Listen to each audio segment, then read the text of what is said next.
Good morning, Anthea. Good morning, Sarah. How are you? I'm doing well. I'm Sarah Posner, and with me today is Anthea Butler, my colleague at Religion Dispatches, and a professor at the University of Pennsylvania. Wow. So, what are we going to talk about today?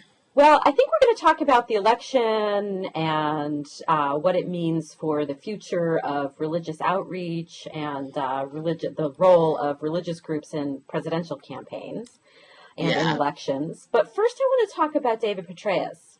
I'm going to try not to laugh out loud right now, okay? Well, it's funny because as we're taping this, I'm sure there's new breaking news in this story that's captivating Washington and captivating the Washington press corps. But I wanted to focus in on one comment that was made this morning on Fox News by Mike Huckabee, who compared David Petraeus to King David. That would be the biblical King David. Sorry, I can't help but laugh. And King David's affair with Bathsheba. And Huckabee said, I want to be careful that we don't get so wrapped up in the scandal that we don't somehow fail to remember that most all of his career has been that of a distinguished soldier and an honorable man who made a huge mistake. But like King David, who made a huge mistake, he was still called a man after God's own heart. Oh, wow. Now, for anyone who's familiar with the story in the Bible about King David and Bathsheba, they might recall that it was Bathsheba's husband, Uriah, who was the military man. Exactly. And it was while he was out fighting King David's battles that King David seduced his wife and got her pregnant. And then he basically sent Uriah out to be killed. And God wasn't very pleased with that. If you read in 2 Samuel chapter 12, verses 1 and so on. And so I just thought that was a very curious attempt to liken Petraeus to a biblical character by a pastor who didn't seem to fully grasp that biblical story. Clearly not, first of all. The only thing I think that's close to this biblical story is that Bathsheba was bathing. And if I think about the Cialis commercial where they have the 2 bathtubs, that's about the only thing that's right about this, okay? I mean, but listen. We don't know that, just so everybody is clear. We don't know anything about David Petraeus, Cialis, or bathtubs. Exactly. We know nothing. But, as much as Mike Huckabee knows, I mean, his appropriation of the story is totally wrong. I mean, that's the first thing. The second thing is that I think, what's so interesting about this is that the sort of normal evangelical disposition to critique anything sexual, and because this is a military Christian man, the excuses start to fly far and in between. I mean, there's so much unlike, David from Petraeus. I mean, first of all, Petraeus doesn't have, a couple of wives, right? He only has one, who is a faithful, as all accounts seem to tell, military spouse who had to put up with, this thing happening to her. So that's the first thing. Mm-hmm. The second thing is that it really is amazing to me how there are double standards. When evangelicals like Mike Huckabee want to critique the world about doing things, I put the world in quotation marks, they're always sort of like, and this kind of immorality happens, but the moment the immorality happens within their ranks, they try to use scripture to justify the immorality. And that's also just way out of bounds as far as I'm concerned. I mean, look, he cheated on his wife, okay? Let's just call it what it is. Right. And speaking of Petraeus being a military man and a Christian man, something that I was recalling as I was reading about Petraeus, this whole scandal that's unfolding. Although, to me, the infidelity part, I don't pass judgment on that infidelity part, even though, it's a shitty thing to do to your wife. Or your husband, goes both ways. I don't know that public figures always have to resign. And in fact, public figures haven't always resigned. If you look at someone like David Vitter, but we don't know what other national security concerns were going on here. So, but I just wanted to throw that out there in terms of, Well, yeah, and I think that's really important. I'm not being judgmental about. I mean, especially, I was just thinking about this in terms of, different kind of religious groups dealing with things. Evangelicals always want to sit you down. Right. In the Black church tradition, what happens is that, you might get a slap on the wrist, but you're back in the pulpit next week. I mean, everybody deals with this very differently. But I think the problem with this story for Petraeus is that, he's over the CIA. I mean, like, dude. Yeah. You don't know how to cheat. You're leading the CIA. It's not the affair he's getting fired on that alone. It's not the affair itself. It's the lack of judgment. Lack of judgment and lack of skills. Right. Okay. And then, but I think that perhaps Petraeus may be subjected to the hypocrisy question of, using religion and using faith to, as a shield. So in Jeff Charlotte's book, C Street, which was the follow-up to his larger book, The Family, he has a chapter about Christianity and evangelism in the military. Mm-hmm.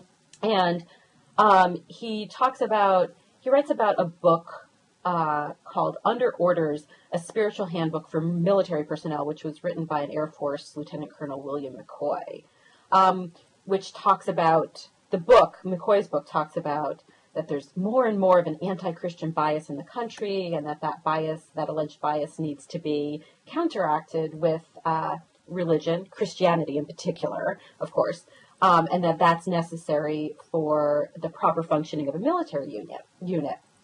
Then Charlotte writes, McCoy's manifesto comes with an impressive endorsement.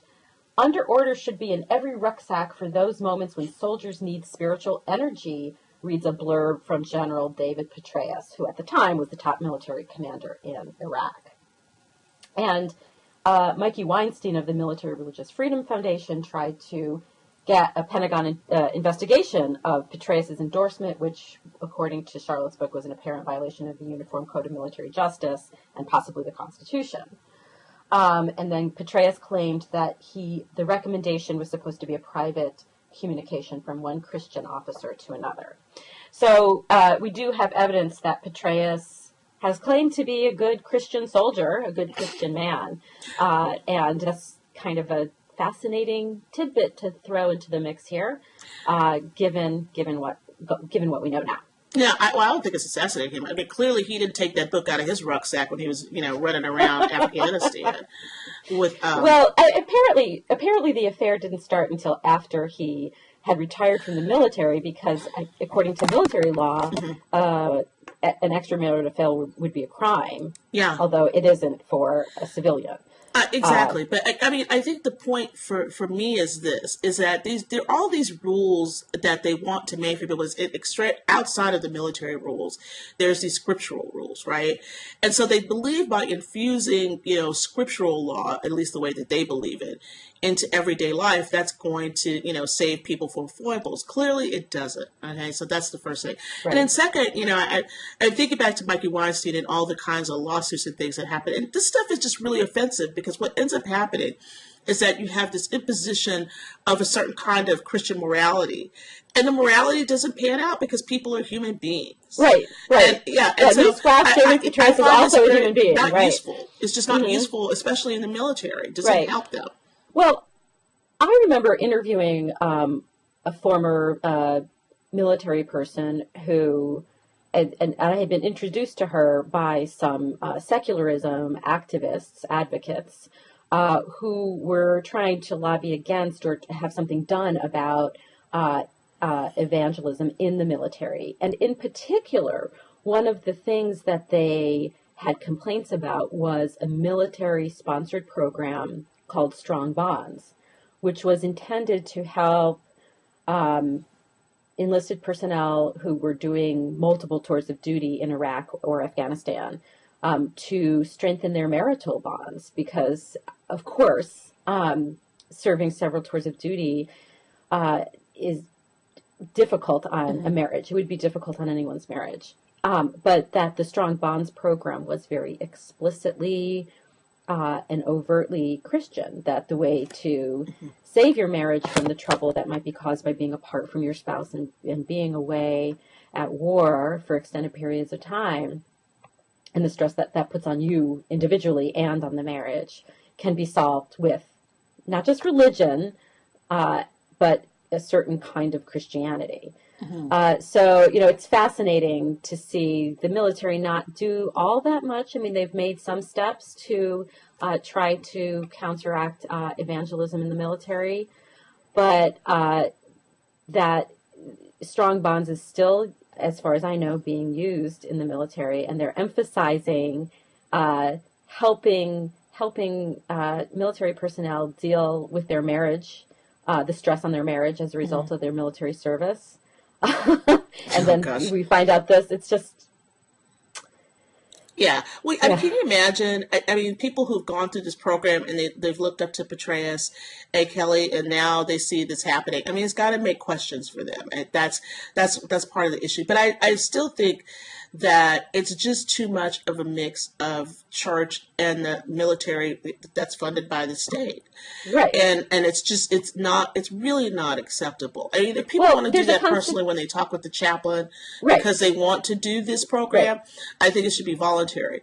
But to say that everybody should pay attention to it and they're not Christian, it's just flat out wrong. And so when things like Petraeus happen, what it does is it's two things. One is it's kind of hypocritical for us, but think about what the Afghanis must think. Think about if you're, a Muslim and you're like, we have this occupation in our country, and then you hear the story.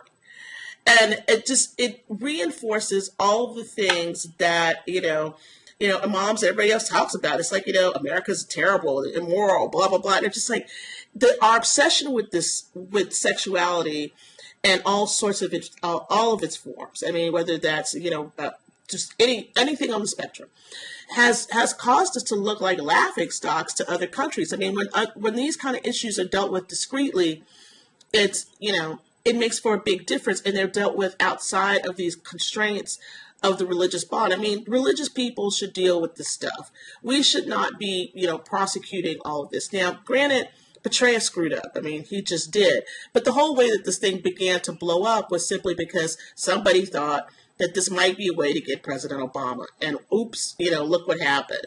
They've opened this giant can of worms. Oh, no, this has come out about the guy that was the FBI agent. Yes, the FBI agent with the other woman. Yeah. So, I mean, when you start doing this digging and you come up with all these, all these things about people's personal lives, the moralizing that happens, I think, is it's the thing that sickens me the most, because I know most of these people are doing things they probably don't want anybody else to know.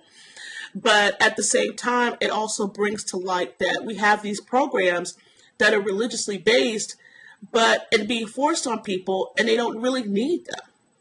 And the people who are forcing it on them are the people whose very lives are in a state of disarray. Right.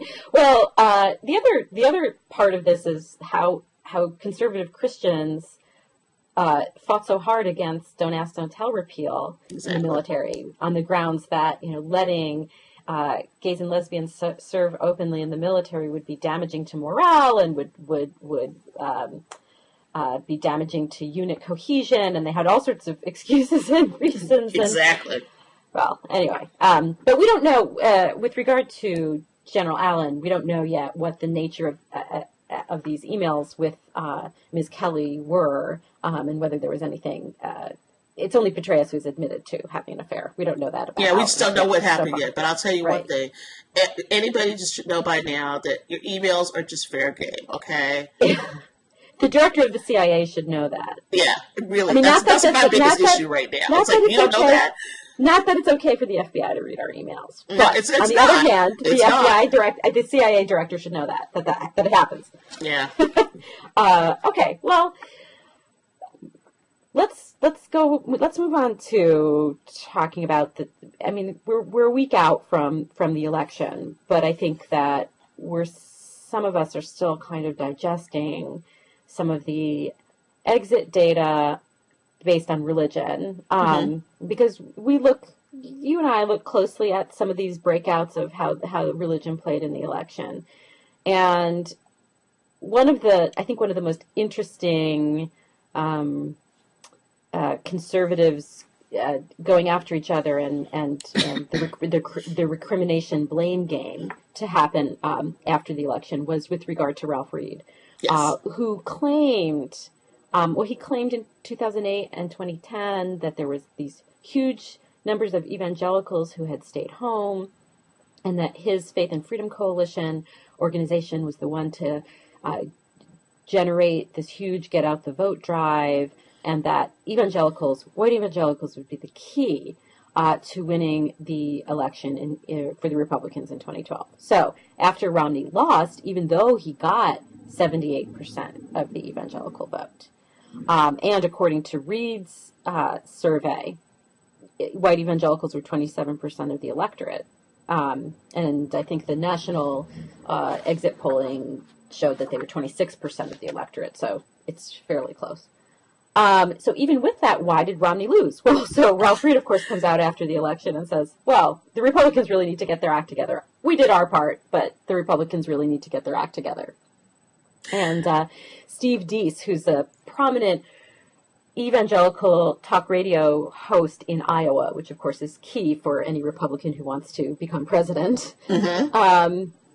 He wrote in a USA Today op-ed, where were the 17 million evangelicals who stayed home in 2008 that Ralph Reed promised he would deliver? And then he tweeted, you can't lie, you just can't lie en masse to God's people and expect it to work, but Ralph Reed keeps trying because it pays well.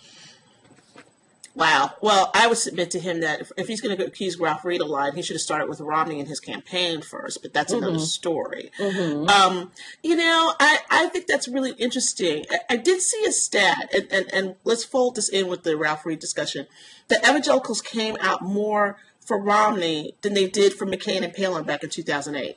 Yes, that is true. And I thought that was very interesting. So it just means, so something is happening, that they're losing evangelical votes to begin with.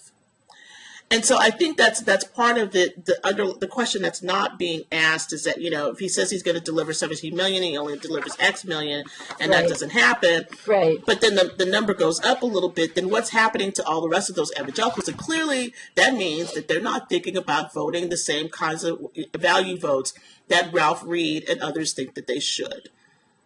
So that's one sort of like space that none of them are talking about. But I found Victoria, I believe it was Victoria Jackson, who used to be on SNL. Uh-huh. She was the one that was even better. She had this tweet on election night that said, I hate you Christians, or something like that. It didn't come out, Where were all of you? So she was asking this question as though they had almost the same kind of thing that the guy in Iowa was asking. But still, so I'm looking at the Pew analysis of the exit polling data. Mm-hmm. And they say Romney received as much support from evangelical voters as George W. Bush did, and more than McCain did. So McCain got 73% of the evangelical vote, and Romney got 79%. I mean, so the 6 points shifted. So Obama had gotten 26% in 2008. He got 20% this time, and so. Is it just a sheer numbers thing? Or are they there and they're not coming out? They're already overrepresented in the electorate versus their segment of the population. I think there's something like 21 or 22% of the population, yet they're 26-27% of the electorate. Exactly. So what accounts for that difference? I mean, it also brings up the demographic question for me, is that are we talking just strictly white evangelicals? Or are we talking about other kinds of evangelicals? I mean, we're talking about white evangelicals. Yeah, see, that's what I figured, because I was just like, okay, then that makes some sense to me, because we know where the other ones went. Right. And it was not to Romney for the most part. Right. I guess the question is twofold. One is that are the numbers wrong, and how you self-identify as an evangelical? Should that definition be changed? So that's the first thing, and that's kind of a sidebar, a sort of statistical question. Mm-hmm. The second question I would have is it then this whole sense of the religious right evangelicals, quote unquote, don't have the same kind of clout that they used to? And is this the herald of a decline, even though they turned out more for Romney than they did for McCain and Palin? Or is it a sense in which the coalition that they've had is not holding the same way anymore? Well, it was interesting because even before the election, there were those two surveys that came out that were showing the decline of Protestants, Catholics, and maybe evangelicals, and the rise of the quote-unquote nuns, N-O-N-E-S. It was the Pew survey and the Public Religion Research Institute survey. Yeah. And both of those found a decline overall in the number of mainline Protestants, the number of Catholics, or the percent, the percentage of the population that are Catholic or are mainline or identify as mainline Protestant, and so on. I think the Public Religion Research Institute survey found a net wash of evangelicals. They were losing people, but they were also gaining people, and so it sort of came out to be even.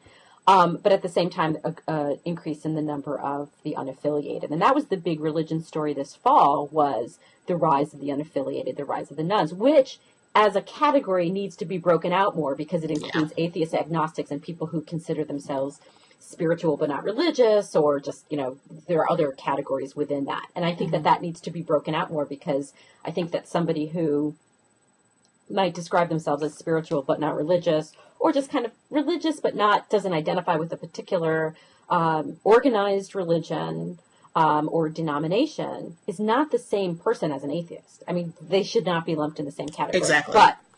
But I think that the interesting part of that data and the evangelical data is this. When you look at the different age segments, so I think they have, 50 to 65 and 35 to 49. I can't remember how they break it out. But when you look at the absolutely youngest demographic, that has the smallest percentage of evangelicals, the highest percentage of the unaffiliated, and within the unaffiliated, the highest percentage of atheists and agnostics as a segment of the unaffiliated. And so I think that looking at that data, that's the data that we need to follow, because are those people going to stay that way? Are there going to be people who become evangelical as they get older? Are they going to think, oh, I need that in my life? Are the atheists going to stay atheists? Those are the questions about that cohort. I think it's the 18 to 29-year-olds. That's going to tell the story about the future of religion. But because we know that there's a lot of change, one of the stories about these religion surveys is that people change their religion over the course of their lives. But we don't know. I don't think that we can just generalize that, of course someone who's an atheist at 18 is not going to be an atheist anymore at 50. I mean, we don't know that. I think that's an assumption that a lot of people make, but I don't think that that's necessarily true. And I think it's a wrong assumption, to be quite frankly with you. I think those numbers are going to hold a lot longer than people think that they are. I mean, in part because what has really happened is it's sort of funny, but I think the evangelicals have made themselves into a bad bargain in this way. This embrace of sort of the capitalistic notions and Ayn Rand and all of this other stuff has sort of made this younger generation more individualistic rather than communal. And the kinds of communal things that evangelicals want to say, you need to come to church, all of these other things, people just don't buy that anymore. They don't need it. They have other ways to connect in their lives, just like we're connected right now. That the economic bargain the economic bargain that they've made with the Republicans. Yes, I think that's part and parcel of why this is not going to happen for them. Interesting. And I would be, if I were Ralph Reed or somebody who was running family association or something like that, I would be really afraid of this younger demographic, because I think these are the people. I think they are. Yeah, they should be. They're tired of religion. They're tired of that they don't have the same core moral issues. They may be pro-life, but they don't care about gay marriage. I mean, they want people to get married. So it's not what they envisioned this next generation would be. And they don't know how to reach this next generation because they're kind of old fuddy-duddies. I'm just going to call it. They really are. Right. So they don't have any mechanism to do that. And as a result, these younger groups of people, we either unaffiliated or atheist or agnostic, are going after other means of satisfaction in their lives and have anything to do with Jesus or God. So I think that, this is a real, it's not just a loss of election for Romney. It's a real crisis moment, for Republicans, but it's also a crisis moment for Republicans in the way in which they married themselves to the religious right. I mean, the two things aren't really different anymore. They've already married church and state on their side. And so the same problems that the churches are having, they are going to have. That's it. And they've got, it's not just demographics. Here's their problem, though, the corner that they've boxed themselves into. Without the religious right base, and in that I'm including white evangelicals, white conservative Catholics, and white conservative mainline Protestants, because the biggest, basically the heart of Romney's base was white evangelicals, mostly, more than a third of who voted for Romney, and conservative Catholics. Yeah.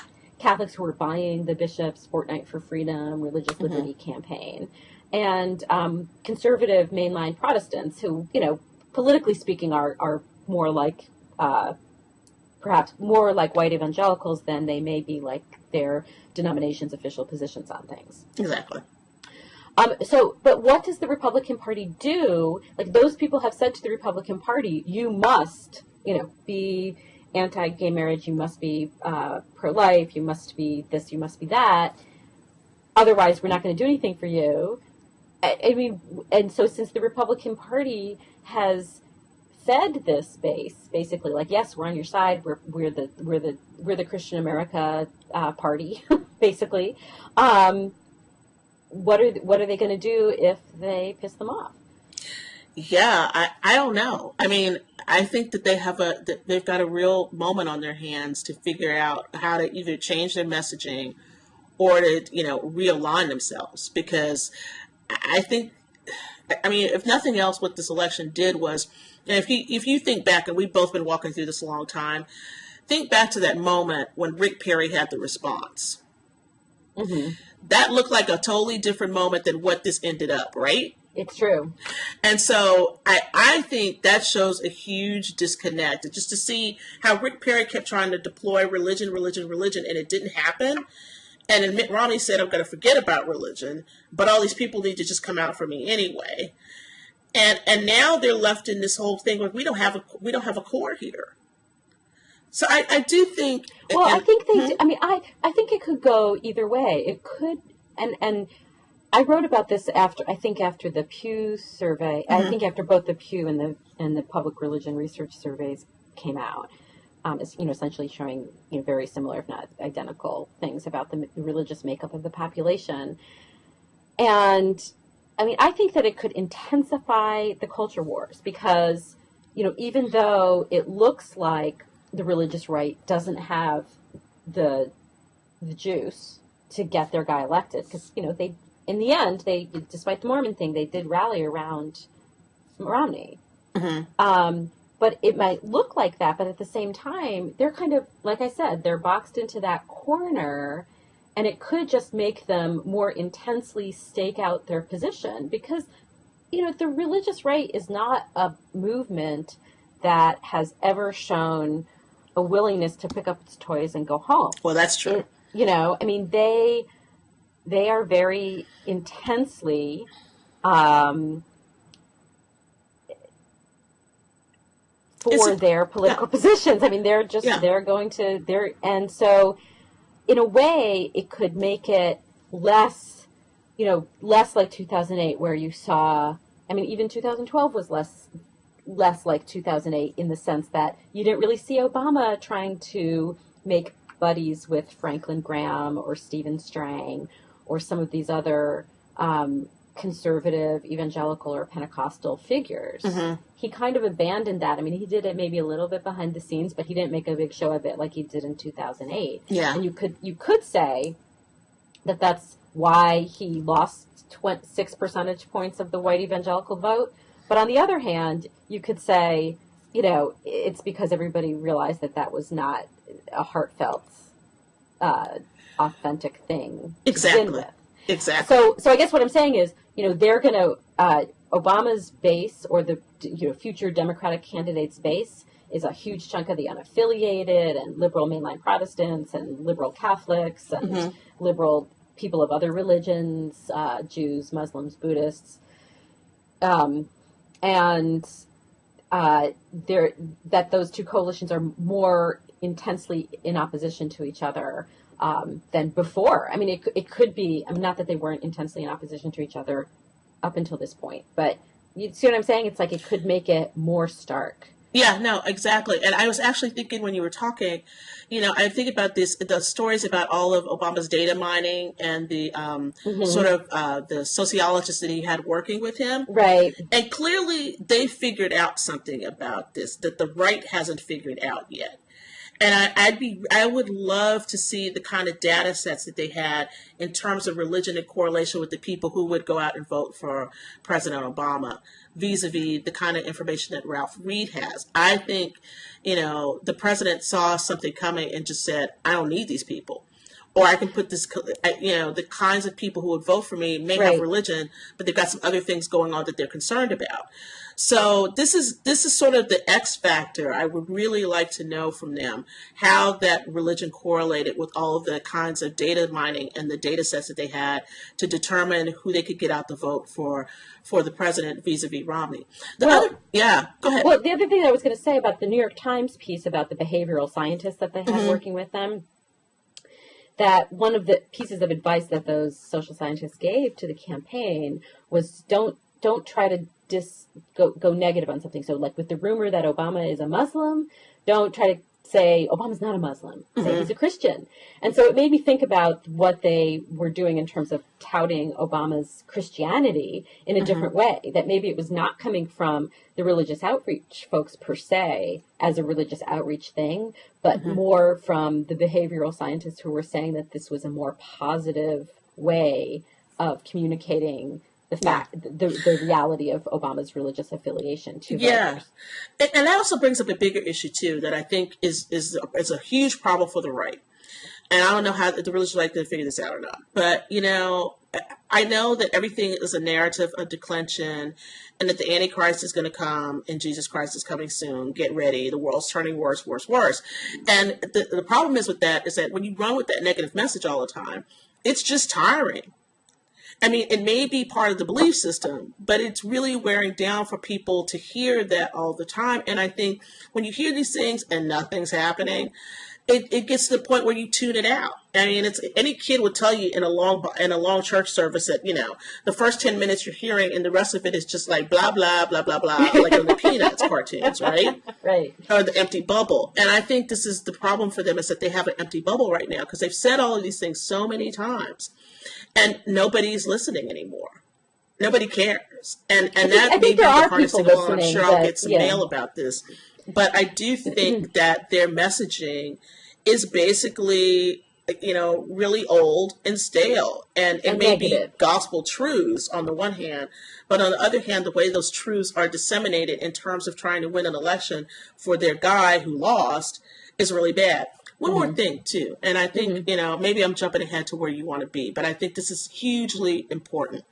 The whole discussion about the bubble that the Republicans lived in, that they could think that Romney would win, and that everybody was shocked, including Karl Rove, on election night when that didn't happen. I think that's a really big piece of what's happening on the side when you can have, when you can get your kids to listen to VeggieTales and you can, see all Christian programming, everything else. And the only thing that you watch is Fox News and your church, you live in a very insulated bubble. And the kinds of things that other people are talking about or the kinds of issues that are being discussed don't permeate that bubble. And so there's no sense that they have a real sense of reality. And I would say, I'm going to throw in the Catholic bishops with this. There's no sense of reality. So when the nuns get on the bus and get the press, I know they have a little bit, they're looking going, I mean, it's like 5 nuns on a bus. What does anybody care? We're the bishops. But the reality is that they're a lot closer to the issues and the kinds of things that people are concerned about, poverty, than Fortnite for freedom. Right. So this giant bubble is really, it's choking them off. It's killing them. Well, yeah, and one of the statistics in terms of at least the vote was that Catholics were 25% of the electorate, but white Catholics, which was the demographic that went for Romney, the majority of whom went for Romney, was only 18% of the electorate. And so there's a changing demographic within Catholicism where an increasing number of them of Catholics are Latino, and they're the segment of the Catholic population that went overwhelmingly for Obama, which is sort of an interesting part of the Catholic vote to remember. But with regard to the bishops, they're meeting this week at, they're having a big meeting this week. And I think today, as we're talking about this, they are talking about some sort of economic statement that they're trying to put together. But what do you think that their ultimate takeaway from the election is? Because they spent the entire year, with the Fortnight for Freedom and the Religious Liberty campaign, and claiming that the contraception mandate was just one step towards this road towards terrible infringement on the religious liberty of American Catholics and American Christians, and clearly. Not just the election data, but there's other data that shows that the folks in the pews just weren't buying it. Yeah. Do you think they're getting the message, or do you think that they're going to soldier on? I wish I could tell you I was going to be positive about what I'm about to say, but I'm not. And I'll get a lot of questions too. Just to be clear, you are Catholic. I am Catholic, and no, I don't think they're going to get it. Okay, and in part because I'll give you an example from today. Just before we got on, I saw that the former bishop of the Houston Galveston Diocese, I believe Firenze, I might get his name wrong, said to them in this document that they had on economics and everything, is that they're not even referencing the previous document from the 80s that they put out about poverty, and that they only had one line about unions, when anybody knows the history of Catholicism in this country is about a history of union organizing and the ways in which people went up the economic ladder. And where the bishops had been prior to this was somewhere very different than where they are now, because they've bought into sort of this Republican right-wing Protestant stuff wholesale. So he was chastising him. He said, the Catholic theologians are going to laugh at us. And I'm like, we're already laughing, but okay. It's really troubling, because I think that they are at a moral crisis within their ranks. And that I've been somebody who's very much talked about the sexual abuse cases in the church and what they haven't done. I mean, they've got a convicted bishop sitting up there with them. So if you think, that I think that they're going to change, the answer is no. However, I do think that this is a moment for them. I think they're going to double down on the healthcare mandate and try to fight that tooth and nail. But what about something like immigration? What about something like immigration? Do you think they have to change on immigration, or else they're going to have Latinos walking about in the churches. The Pentecostals are ready to get them. I mean, they just are. I mean, and it's already happening to them. This is where I think that the bishops are being really just dumb. I'm just going to say it. And let me look right at the screen. You guys, listen up. The Pentecostals are going to take your people. They're already taking them. Look at what happened in Latin America. If you continue not to deal with immigration in this nation, you will not have Latinos in the Catholic Church. Period. Full stop. It is just the truth.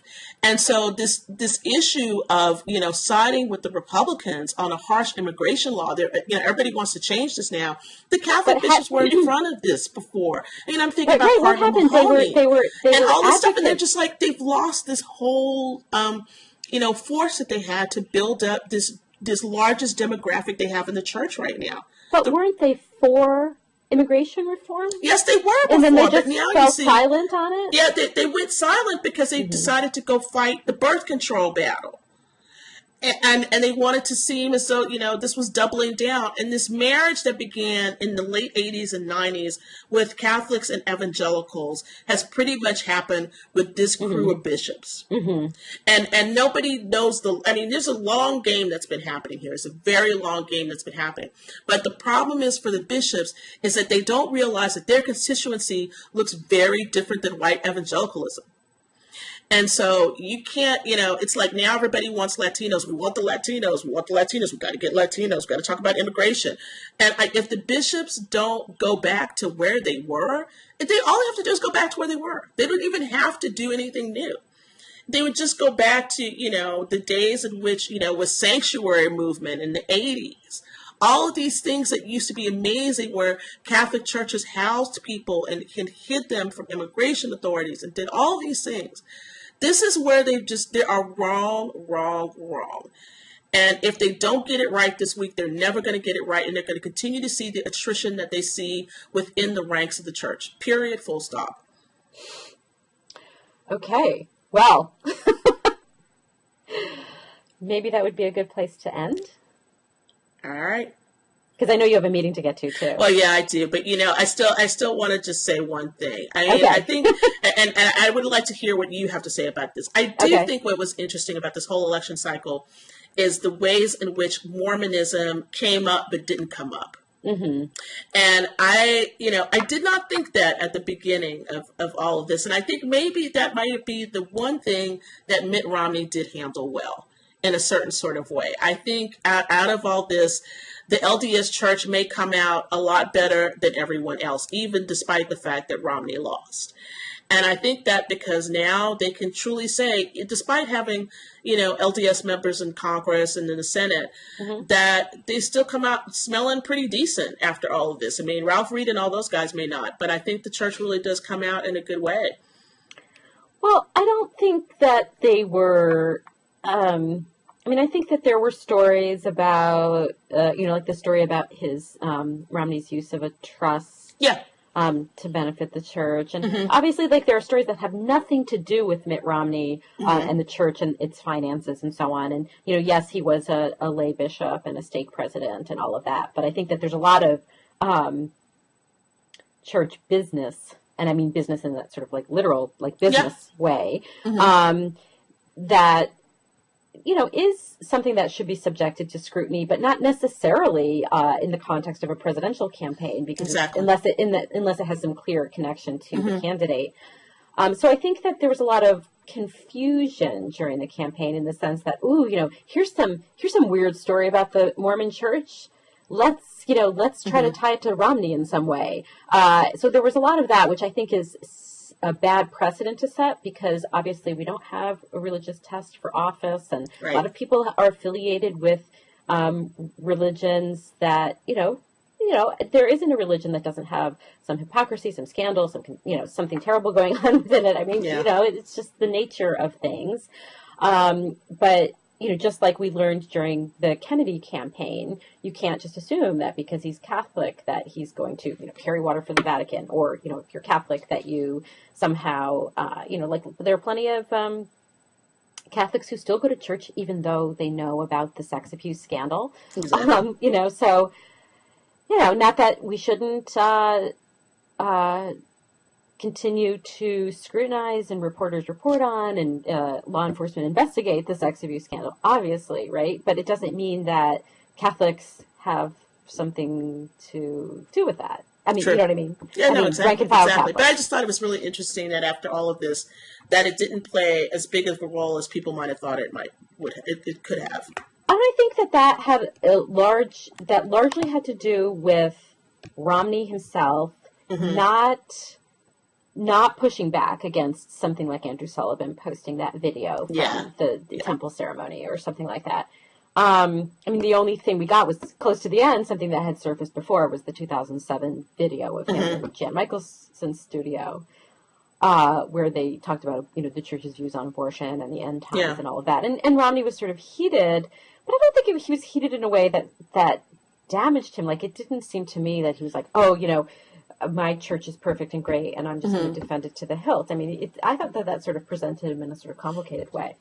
Yeah. Yeah, it's just interesting to see him arguing about all that. Yeah, no, definitely. It definitely was. But I don't think, I didn't watch that and go, ooh, Yeah, it's Romney's a bad thing. like, Romney's a weirdo or, in terms of the religious aspect of that. But yeah, I mean, I don't know that the LDS Church came out looking good necessarily, but I don't think that, it came out looking any less good than it did before the whole thing started. I mean, I think there's still people who look at the church's role in the Proposition 8 fight in California and view it negatively because of that. I think there are Mormons who are still upset that the church played that kind of role. Absolutely. But I guess I mean in just a sense of that it could have turned out a lot worse than it did. I think so. Yeah. Yeah. That's what I would say. But then with that, there you go. But anyway, all right. Thanks, Anthea. Bye. Thanks. Bye.